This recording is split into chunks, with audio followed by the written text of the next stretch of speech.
Not shy, not small, psychologically fortified. There is a kind of woman who moves through rooms like weather. You feel her before you fully register her. She does not announce herself. She does not perform presence. She's simply already there, already watching, already 3 steps ahead of the conversation nobody else has started yet. Most people misread her completely. Most people never learn to read her. They read the silence as absence. They read the stillness as discomfort. They see someone who has not yet arrived, and they are looking at someone who arrived long before they did. They called it timid. Jung called it integrated. Carl Jung spent decades mapping what he called individuation, the process by which the psyche stops performing its identity for others and begins existing from within. He noticed something specific about the people who moved deepest into this process. They became quieter, not because they had less to say, because they had stopped needing to say it out loud to know it was true. She is not waiting for permission to speak. She is deciding whether the room deserves it. There are 5 types of quiet. Each one is built differently. Each one carries a different kind of power. Here is what yours actually means. Jung wrote extensively about the persona, the constructed social mask the psyche wears for the world. Most people spend their entire lives maintaining it. They perform for rooms, they adjust for people, they sand down their edges to fit spaces that were never built for them. When the persona stops dominating, when a woman stops performing a version of herself for every room she enters, something underneath it activates. It is not emptiness, it is not withdrawal. What the world mistakes for absence is actually the psyche operating without the mask, and that is the most precise version of her that has ever existed. Silence was never her absence, it was always her edge. She is not watching because she is afraid to participate. She is watching because participation without understanding is noise to her. Jung described what he called introverted intuition, a mode of processing where the psyche turns perception inward, building an internal model of reality before externalizing any response. The observer does not react, she maps, she builds a complete picture before she places a single word.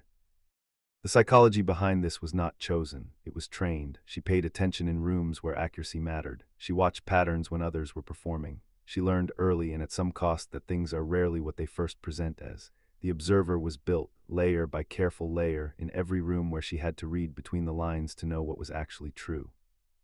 They studied her, she studied everything. What developed inside her is the ability to read the architecture of a room before engaging it. She registers what shifts in energy mean. She knows who is performing and who is present. She knows who is safe and who is managed. The room did not fail to see her. The room saw enough to feel threatened. You have never needed to announce yourself. The room always knows. The shadow here is precision becoming isolation. The same radar that reads every room with surgical accuracy also makes it impossible to fully switch off.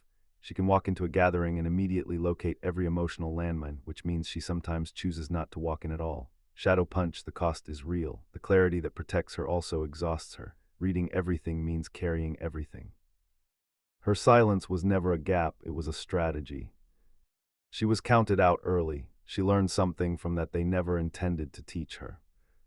They mistook her patience for passivity. Hannah Arendt, Rosa Parks, Toni Morrison, quiet women, sovereign minds, completely misread in their own time. Jung wrote about the shadow, the aspect of the self that gets pushed underground by external pressure. He observed that what a person is forced to suppress does not disappear. It develops, it deepens, it becomes in time the source of their most formidable psychological power.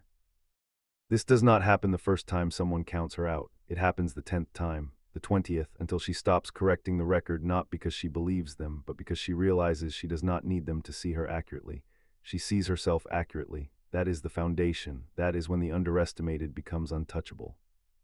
Being underestimated was not the wound, it was the disguise. She learned to move through spaces without triggering defensiveness. She learned to build, to position, to become entirely unseen. By the time she was visible, she was already established. What they took for granted became the exact space she needed. The shadow of invisibility is real. At some point, the woman who learned to thrive unseen begins to wonder if she can be fully seen at all, even by people who love her. Shadow punch, the skill of moving quietly, becomes, in certain moments, a difficulty with being received. She built the disguise so well that taking it off requires a deliberate courage she does not always feel ready for. She was never in the background, she was watching from above. She speaks, just not to everyone, just not about everything, just not until she has decided the exchange is worth what it will cost her. Stillness terrifies people who survive through performance. Her refusal to fill silence, to explain, to justify, to reassure, reads as threat to people who depend on constant social feedback. Jung described this as the psyche reclaiming its energy from the persona. When the mask stops costing her everything, what she chooses to offer becomes genuinely hers to give. She did not become selective overnight, she was once more available. Then she learned, through experience, not theory, that not every person who requests access deserves it, that not every conversation is an exchange. Some silences are simply the soul protecting its own resources. They perform presence, she possesses it. What developed inside her is something dark psychology calls earned detachment, a psychological sovereignty over her own attention and energy that cannot be manipulated through social pressure, emotional guilt, or persistence. She does not overshare. She does not fill silences out of discomfort. She does not explain herself to people who have already decided what she is. You were never waiting for the right moment. You were waiting for the right room. Shadow Punch, the shadow of this selectivity, has her fingerprints on it. The wall she built to keep the wrong people out has no door for the right ones yet. She knows this. She just does not always know how to bring it down without dismantling everything that protected her in the process. She is not hard to know, she is impossible to own. Something broke, she did not put it back the way it was before. She built something else entirely, something that does not have the same vulnerabilities. Jung documented what the individuation process looks like after fracture. He wrote that the self, once the constructed persona collapses under real pressure, does not simply reassemble. It reorganizes around something deeper and more durable. The woman who survives the collapse of who she thought she was emerges with a self that is no longer performing for survival. It simply exists. She decided long ago. Not in one dramatic moment, in the quiet that followed the storm, when everyone expected her to fall apart or explain herself or ask for help, she went somewhere internal that most people do not know exists. She rebuilt there, in the silence, in the space between who she was and who she would become. What they called withdrawal was selection.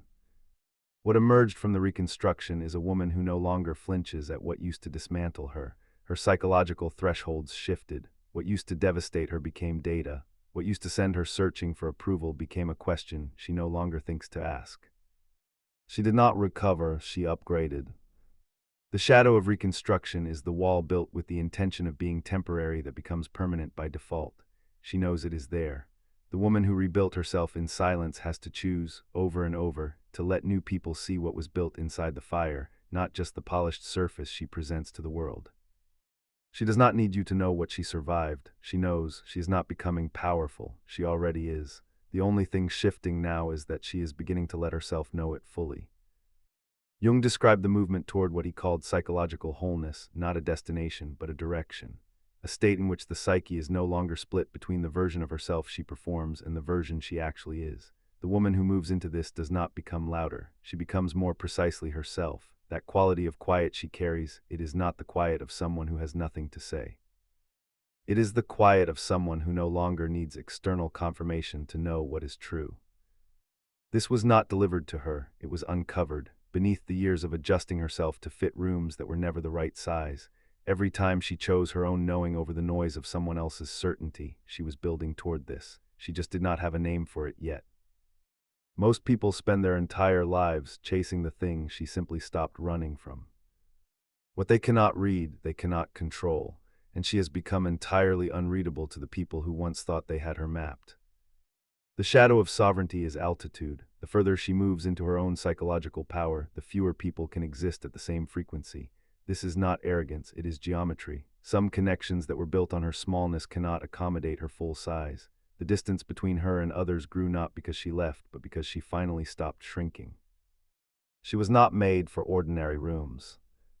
Whether you recognized yourself in one of these types or in all five, the observer, the underestimated, the selective, the reconstructed, the sovereign, here is what every form of quiet carries in common. She processes before she performs. She protects what is real. She does not spend her inner world on people who will not preserve it. And underneath every version of quiet, every woman who moves through rooms without needing the room to applaud her arrival, is the same foundation Jung pointed to across decades of psychological observation. A self that has stopped depending on external confirmation to know its own value. The five types look different on the surface. They were built by different pressures, different rooms, different losses, but they all arrived at the same place, a self that cannot be taken from her. That is not a flaw, that is not something to fix. That is the architecture. Her quiet was built by everything they underestimated.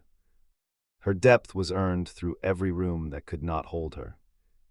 Her power was not given, it was not borrowed. It was constructed in silence, in solitude, in the long private work of becoming someone they were never going to be able to reach. The only question left is not whether she has this. She always had it. The question is not whether she is dangerous. The question is whether she is done pretending she is not. You are the quiet one. The room already knows what that means. They are just hopping you never do.